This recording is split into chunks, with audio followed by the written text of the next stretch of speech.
எம்மலோகத்தில் நீ யாரு? நான் ஒரு பெரிய அதிபதி. ஒரு எம்எல்ஏ மேல் முன்னாடி 1000 பேர் இருக்கிறான்.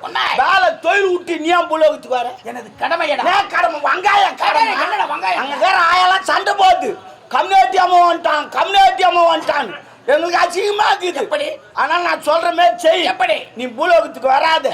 உனக்கு ஐடியா நான் சொல்லிட்டா சொல்லு. இந்த பூலோகத்துக்கு ஒயிட் சாப்பிடலாம் மூடிட்டு யமலோகத்தில் தந்து சரி காலைல 6 மணிலேருந்து எத்தனை பேர் பிளாக்ல வாங்க அங்க வராம நீ அங்கேயே மிக்க மீது பேர் 8 ஓடி போட்டு போயிலே ஐடியா. சரி ஆண்களுக்கு வைத்து விட்டால் பெண்களுக்கு இருக்குது. ஒரு சவரம் வாங்கினா 2 சவரம் இலவச நோட்டு. வேலைக்கு போறோம்னா எம்மலாம் ஓடிடுறாங்க பாரு. அங்கேயே அமுக்கு மீது பேர் 8 ஓடி போட்டு. சரி பெண்களுக்கு உரைத்து விட்டால் சிறிய குழந்தைகளுக்கு இருக்குது.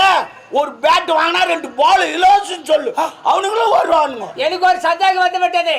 பூலோகத்துல ஆணும் இல்லாத பெண்ணும் இல்லாத நடமாறாங்களே அவங்களை எப்படி பிடிக்கிறது? இந்த கூத்தாண்டர் கோயில் எடுத்துன்னு யமலோகத்துல கட்டிட்டு யாரும் கை தட்டின்னு விழுப்புறம் போக மாட்டாங்க.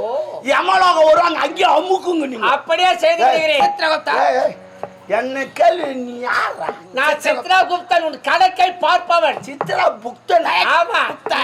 புக்தன். குப்தன் என்ன குப்தனோ புக்தனோ